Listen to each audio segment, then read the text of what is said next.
Hello everyone, सत श्री अकाल साਰਿਆਂ ਨੂੰ। ਤਾਂ ਆਪਾਂ ਡਿਸਕਸ ਕਰ ਰਹੇ ਸੀਗੇ class 12 business studies the chapter number 8 controlling chapter last function of management. ਇੱਕ ਪਾਰਟ ਆਪਣਾ ਆਲਰੇਡੀ ਹੋ ਚੁੱਕਿਆ ਹੈਗਾ ਜਿਹਦੇ ਵਿੱਚ ਆਪਾਂ ਕੰਟਰੋਲਿੰਗ ਦਾ ਪ੍ਰੋਸੈਸ ਡਿਸਕਸ ਕੀਤਾ ਸੀਗਾ। ਇਹ ਆਪਣਾ ਸੈਕੰਡ ਪਾਰਟ, ਇਹਦੇ ਵਿੱਚ ਆਪਾਂ ਡਿਸਕਸ ਕਰਾਂਗੇ ਕੰਟਰੋਲਿੰਗ ਦੇ features, importance and last topic ਹੈਗਾ ਆਪਣਾ relationship between planning and controlling. Planning ਤੇ ਕੰਟਰੋਲਿੰਗ ਦੇ ਵਿੱਚ ਕੀ ਰਿਲੇਸ਼ਨ ਹੁੰਦਾ ਹੈ ਇਹ ਆਪਾਂ ਡਿਸਕਸ ਕਰਾਂਗੇ। ਓਕੇ, तीन टॉपिक्स है, ज्यादा लंबा लेक्चर नहीं होगा, छोटा सा ही लेक्चर है। ठीक है, तो देखो कंट्रोलिंग दे पहला आप फीचर्स देख लिए की फीचर्स है कंट्रोलिंग दे।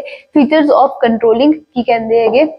पहला फीचर की है controlling is a fundamental function of management. Fundamental function of management means की controlling is very important function of management. Without controlling तुसी अपने ऑब्जेक्टिव्स अचीव नहीं कर सकते। प्लानिंग कर ली, बहुत वधिया प्लानिंग की, उहदे अकॉर्डिंग बहुत वधिया स्ट्रक्चर तैयार कर लिया, बहुत वधिया कंपीटेंट केपेबल लोग आप अपॉइंट कर ले, वधिया लोगों को मोटिवेट करके लीड करके उन्हां तो काम करवाना शुरू करता। लेकिन जे तुसी इन्हां सारियां चीज़ां उत्ते कंट्रोल नहीं रखोगे, चेक नहीं रखोगे, जो तुसी काम कर रहे होगे तो कदे भी अपने ऑब्जेक्टिव्स जो है वो सही तरीके नाल अचीव नहीं हो पाएंगे। मतलब आपां नूं पता ही नहीं लगूगा कि जो आपां सोचिया सीगा, जो आपां कीता हैगा वो अचीव होया या फिर नहीं होया। ये आपां नूं पता किवें लगदा हैगा कि आपां जो सोचिया वो आपां अचीव कर लिया या नहीं कीता? कंट्रोलिंग फंक्शन परफॉर्म करके। सो कंट्रोलिंग की हैगा फंडामेंटल फंक्शन यानी कि इंपॉर्टेंट फंक्शन ऑफ मैनेजमेंट है। Controlling is pervasive function. Pervasive का मतलब तुहानूं पता ही हैगा, यूनिवर्सल यानी कि एप्लीकेबल टू एवरीवेयर। हर एक लैवल ते मैनेजमेंट दे ही एप्लीकेबल हुंदा, टॉप मिडल लोअर हर एक लैवल ते आपां नूं कंट्रोलिंग दी जरूरत है।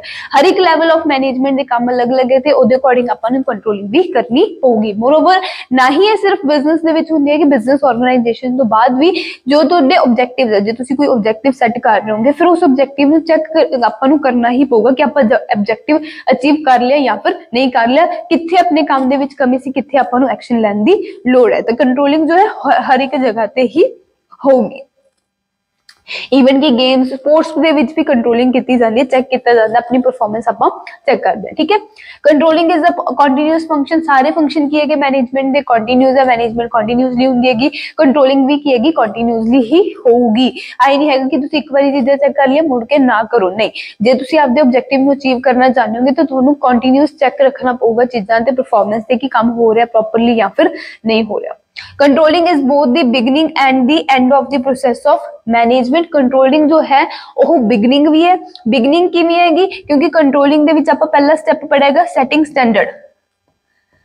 हुण सैटिंग स्टैंडर्ड यानी कि स्टैंडर्ड आपां सैट करदे प्लानिंग दे विच, ते कंट्रोलिंग जो है वो प्लानिंग तो ही की हो जांदी हैगी, स्टार्ट हो जाती हैगी। एंड ऑफ द प्रोसेस क्योंकि इत्थे आपां की कर देंगे लास्ट ते ही मैनेजमेंट दे आपां सारा फंक्शन परफॉर्म कर देंगे। दोबारा तो समझो इस पॉइंट नू की कह रहे हैं कि कंट्रोलिंग जो है मैनेजमेंट दी बिगिनिंग ते एंडिंग दोनों दा प्रोसेस है। Controlling is both the beginning and the end of the process of management.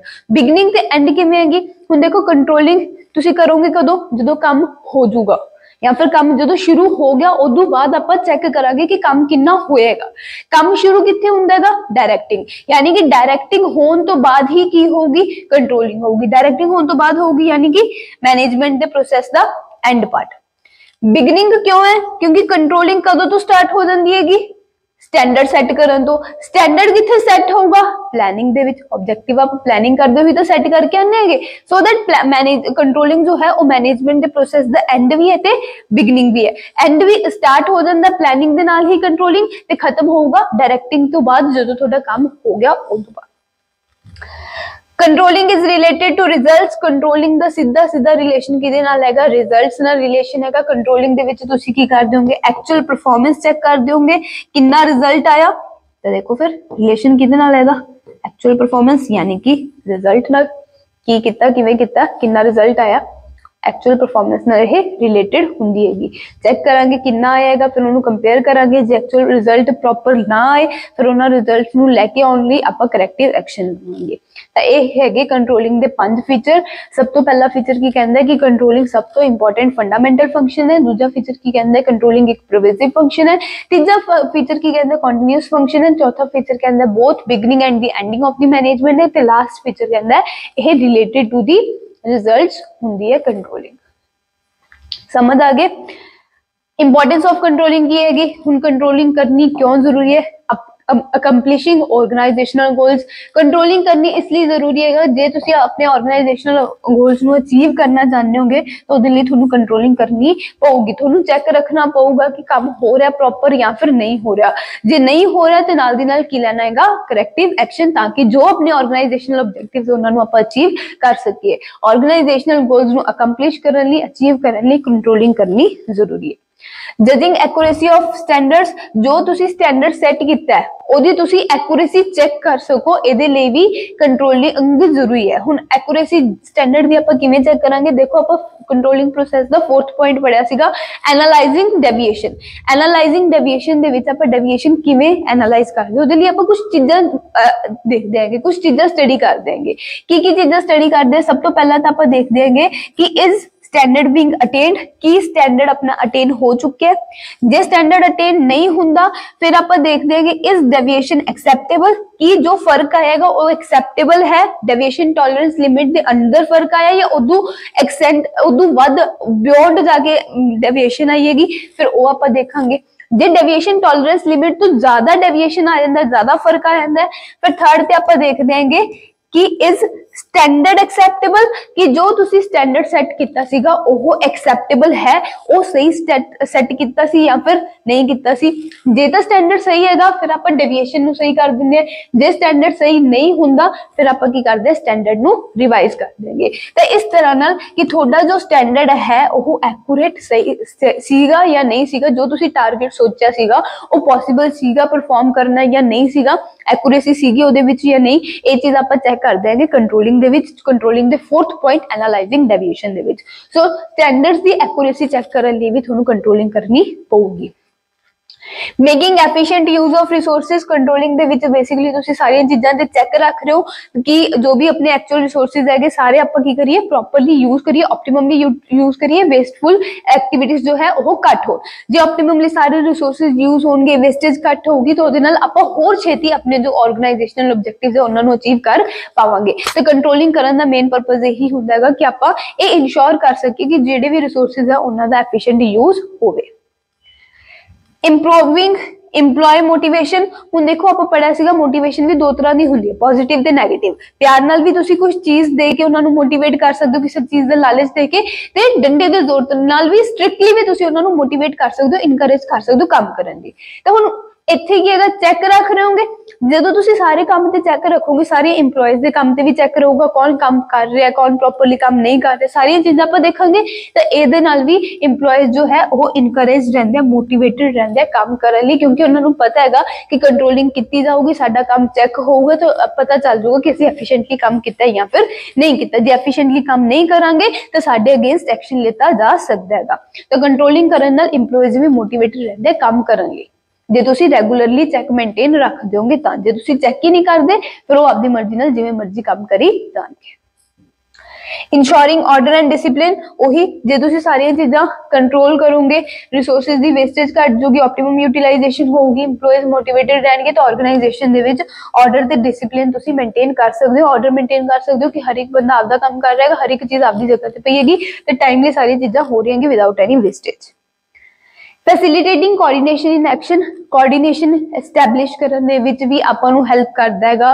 Controlling किवें हेल्प करूगा, देखो वेरियस नंबर ऑफ डिपार्टमेंट्स एक ऑर्गेनाइजेशन दे विच बने हुंदे हैगे ते ये सारे डिपार्टमेंट्स एक कॉमन ऑब्जेक्टिव नूं अचीव करन लई काम करदे हैगे। ते जदों तुसीं चेक रखोगे तो तुहानूं पता चल जाऊगा कि किहड़े डिपार्टमेंट दे काम दे विच लैक सीगा ते उस लैक नूं हटा के तुसीं इन्हां डिपार्टमेंट्स दे एक्शन दे विच कोऑर्डिनेशन ईजीली एस्टैब्लिश कर सकदे हो। मोरओवर जिहड़े भी इंप्लॉयज काम कर रहे हैगे, जदों तुसीं काम चेक करोगे तो तुहानूं पता चल जाऊगा कौन इंप्लॉय एफिशिएंटली काम कर रहे या फिर किहदे काम दे विच लैक है, फिर उन्हां नूं सही करके आपां सारिਆਂ ਦੇ एक्शन दे विच की लैके आ सकते हैं कि कोऑर्डिनेशन लेके आ सकते।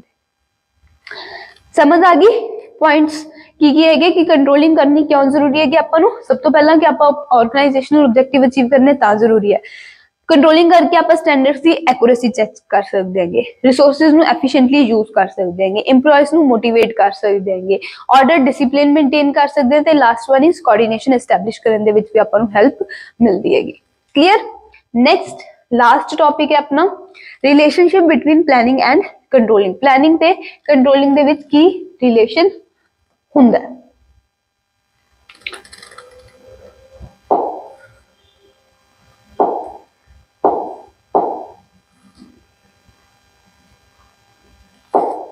तो देखो की रिलेशन है, दो तरीके नाल आपां नूं प्लानिंग ते कंट्रोलिंग दे विच रिलेशन दस्सिया होएगा।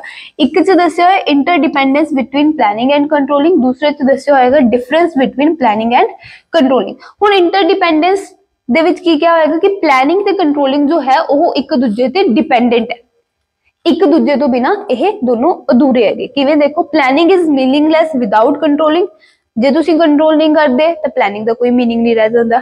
Controlling is without planning, controlling बिना प्लानिंग तो आंदी हैगी, कंट्रोलिंग का भी कोई मतलब नहीं रह जाता जे तुसीं प्लानिंग ही नहीं की। तो देखो बिल्कुल सही गल्लां कहियां होईयां दोनों पॉइंट्स दे विच ही। हुण देखो जे तुसीं स्टैंडर्ड ही नहीं सैट कर रहे, जे तुसीं स्टैंडर्ड ही नहीं सैट किया, फिर तुसीं मेजर तुसीं एक्चुअल परफॉर्मेंस जिहड़ी आई हैगी उहनूं कंपेयर किहदे नाल करोगे? कंपेयर एक्चुअल परफॉर्मेंस नूं आपां फेर ही करांगे ना, जे आपां कोई स्टैंडर्ड सैट किया होगा, फिर ही आपां नूं पता चलूगा ना फर्क कित्थे हैगा, फर्क है भी या नहीं हैगा। जे आप कंपेयर करांगे, कंपेयर करने लिए आपां नूं स्टैंडर्ड चाहिएगा, स्टैंडर्ड कित्थे सैट होगा? प्लानिंग दे विच सैट होगा। तो कंट्रोलिंग की हैगी बिना प्लानिंग तो ब्लाइंड है कि तुसीं चेक ही नहीं कर सकते, जे तुसीं प्लान नहीं किया होगा, जे तुसीं स्टैंडर्ड सैट नहीं किया होगा, कंट्रोलिंग नहीं कर सकते आपां। ठीक है, सिमिलरली प्लानिंग कंट्रोलिंग दे बिना हो तो जाती हैगी, लेकिन प्लानिंग का भी कोई मतलब नहीं रह जाता। हुण मान लो तुसीं टारगेट सैट करता कि 200 यूनिट्स बनानी, हुण ये तो चेक भी तो करो ना यार कि 200 यूनिट्स बन भी रही है कि नहीं बन रही। सिर्फ टारगेट सैट करन नाल की होगा, ओदे ते चेक भी करो ना कि 200 यूनिट्स आपां कहता कि बनानी है, हुण 200 यूनिट्स बन रही है नहीं बन रही है, जे नहीं बन रही है तो क्यों नहीं बन रही है, की रीजन है, कित्थे लैक आ रहे, कित्थे इनएफिशिएंट हैगे आपां, ਉਹ चीज़ां पता भी करो ते उन्हां चीज़ां नूं रिमूव करो ताकि अपना जिहड़ा ये टारगेट है ये अचीव हो सके। हुण प्लानिंग आपां कर देता है ना ताकि जो आपां सोचे उहनूं अचीव कर लिए, ਇਹਦਾ मतलब आइंदा नहीं कि बस सोच के छੱਡ दो, ਉਹਨੂੰ ਅਚੀਵ ਕਰਨ ਲਈ ਵੀ ਆਪਾਂ ਕੰਮ ਕਰਨਾ ਹੈਗਾ, ਤਾਂ ਹੀ ਆਪਾਂ ਮੈਨੇਜਮੈਂਟ ਕਰ ਦੇंगे। ਫਿਰ ਉਹਦੇ ਲਈ ਤੁਹਾਨੂੰ ਸਿਰਫ ਸੋਚ ਕੇ ਛੱਡਣਾ ਨਹੀਂ ਹੈਗਾ ਕਿ 200 ਯੂਨਿਟਸ ਪ੍ਰੋਡਿਊਸ ਕਰਨੀ ਹੈਗੀ, 200 ਯੂਨਿਟਸ ਪ੍ਰੋਡਿਊਸ ਹੋਣ ਇਹਦੇ ਲਈ ਕੰਟੀਨਿਊਸਲੀ ਚੈੱਕ ਰੱਖਣਾ ਹੈਗਾ ਤੇ ਚੈੱਕ ਰੱਖ ਕੇ ਪਤਾ ਲਗਾਣਾ ਕਿ ਫਰਕ ਆ ਰਿਹਾ ਹੈ, ਕਿੰਨਾ ਆ ਰਿਹਾ ਹੈਗਾ, ਕਿਉਂ ਆ ਰਿਹਾ ਹੈਗਾ ਤੇ ਉਹਨੂੰ ਆਪਾਂ ਸਹੀ ਵੀ ਕਰਨਾ ਤੇ ਇਹ ਸਾਰੀਆਂ ਚੀਜ਼ਾਂ ਆਪਾਂ ਕਿੱਥੇ ਕਰ ਦੇਂਗੇ? ਕੰਟਰੋਲਿੰਗ ਦੇ ਵਿੱਚ ਕਰ ਦੇंगे। ਸਟੈਂਡਰਡ ਪਲੈਨਿੰਗ ਦੇ ਵਿੱਚ ਸੈੱਟ ਹੁੰਦਾ ਹੈਗਾ, ਤਾਂ ਹੀ ਇਹਨਾਂ ਨੇ ਕਹੇਗਾ ਕਿ ਪਲੈਨਿੰਗ ਮੀਨਿੰਗਲੈਸ ਹੈ, ਪਲੈਨਿੰਗ ਦਾ ਕੋਈ ਮਤਲਬ ਨਹੀਂ ਰਹਿ ਜਾਂਦਾ ਜੇ ਤੁਸੀਂ ਕੰਟਰੋਲ ਨਹੀਂ ਕਰੋਗੇ। ਤੁਹਾਨੂੰ ਪਲੈਨਿੰਗ ਵੀ ਕਰਨੀ ਪਊਗੀ, ਨਾਲ ਨਾਲ ਕੰਟਰੋਲਿੰਗ ਵੀ ਕਰਨੀ ਪਊਗੀ।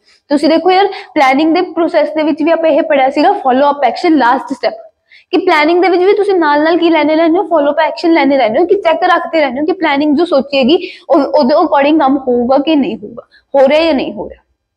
ਸੋ ਇਹ ਦੋਨੋਂ ਫੰਕਸ਼ਨ ਜੋ ਹੈ ਇੱਕ ਦੂਜੇ ਤੇ ਇੰਟਰਡਿਪੈਂਡੈਂਟ ਹੈ। ਹੁਣ ਇਹਨਾਂ ਦੋਨਾਂ ਦੇ ਵਿੱਚ ਡਿਫਰੈਂਸ ਕੀ ਹੈਗਾ?